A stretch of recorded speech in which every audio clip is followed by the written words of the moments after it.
Cylinder emergency ವಿಚಾರ ಇಂಧನ ಸಚಿವ ಕೆ.ಜೆ. ಜಾರ್ಜ್ ಹೇಳಿಕೆ.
ನಡ್ರಿ ಡೌನ್ ಅದು ಕೇಳ್ತಾ ಇದ್ದೀನಿ ನಾನು ನಿಮಗೆ, ಮತ್ತೆ ನೀವು ಅದೇ ಮಾತಾಡಿದ್ರಿ.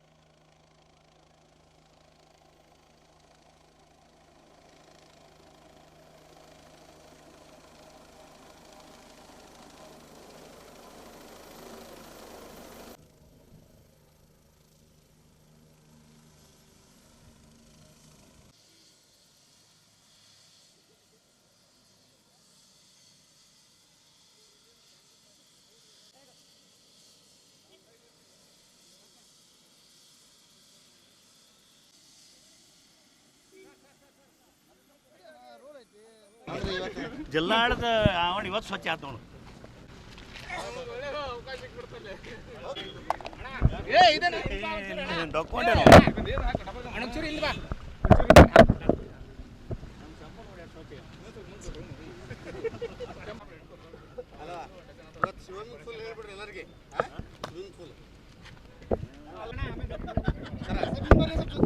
ಒಂದಿಬ್ರು ಪಾಯಿಂಟ್ಸ್ ಮಾಡ್ರಿ, ಒಬ್ಬರು ಪಾಯಿಂಟ್ಸ್.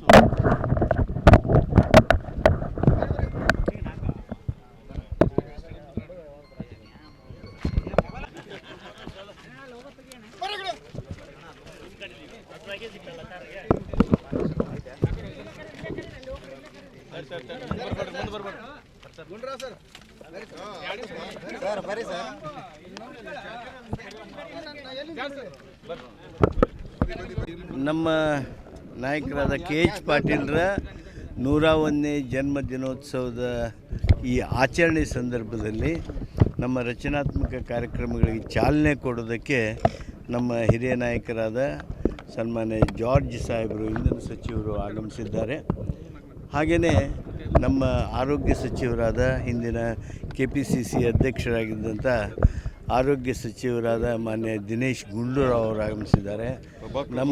ನಮ್ಮ ಕೆ.ಎಚ್. ಪಾಟೀಲ್ ಪ್ರಶಸ್ತಿಗೆ ಭಾಜನರಾಗಿರ್ತಕ್ಕಂಥ ಪ್ರಭಾಕರ್ ಕೋರೆ ಅವರು ಬಂದಿದ್ದಾರೆ. ಅವರನ್ನು ಸ್ವಾಗತ ಮಾಡಲು ಈ ಸಂದರ್ಭದಲ್ಲಿ ಹೆಲ್ಪ್ಯಾಡಿಗೆ ಬಂದಿದ್ದೇವೆ. ಅವ್ರನ್ನೆಲ್ಲ ಅತ್ಯಂತ ಆತ್ಮೀಯವಾಗಿ ಸಂತೋಷದಿಂದ ಸ್ವಾಗತ ಮಾಡಿದ್ದೇವೆ. ತಾವು ಇನ್ನು ಜಾರ್ಜ್ ಸಾಹೇಬರು ಕೂಡ, ದಿನೇಶ್ ಗುಂಡೂರಾವ್ ಕೂಡ ಮಾತಾಡ್ತಾರೆ. ನಾವು ಬಂದಿರೋದು ಹಿರಿಯ ನಾಯಕರು, ಕರ್ನಾಟಕ ಕಟ್ಟ ಅಪರೂಪ ನಾಯಕರು ಒಬ್ಬರಾದ ಕೆ.ಎಚ್. ಪಾಟೀಲ್ ಅವರ 101ನೇ ಜನ್ಮದಿನವನ್ನು ಆಚರಿಸ್ತಾರೆ. ಬಹುಶಃ ಅವರು ಹಾಕಿದಂಥ ದಾರಿ, ನಾನು ಸಮೇತ ಹಲವಾರು ವರ್ಷಗಳಿಂದ ಅವರೊಟ್ಟಿಗೆ ಒಬ್ಬ ಕಾಂಗ್ರೆಸ್ಸಿನ ಕಾರ್ಯಕರ್ತರ ಕೆಲಸ ಮಾಡುವಂಥ ಅವಕಾಶ ಸಿಕ್ಕಿತ್ತು.